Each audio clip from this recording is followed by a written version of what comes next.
हिंगोली विधानसभा मतदारसंघाचे भाजपचे विद्यमान आमदार तानाजीराव मुटकुळे यांच्या हस्ते जिल्हा परिषद प्राथमिक शाळेच्या 3 वर्गखोल्यांचे नुकतेच भूमिपूजन करण्यात आले.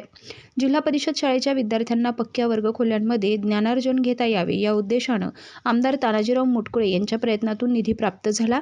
नुकतेच सेनगाव तालुक्यातील शेगाव खोडके येथील जिल्हा परिषद प्राथमिक शाळेच्या 3 वर्गखोल्यांचं भूमिपूजन आमदार तानाजीराव मुटकुळे यांच्या हस्ते करण्यात आलं.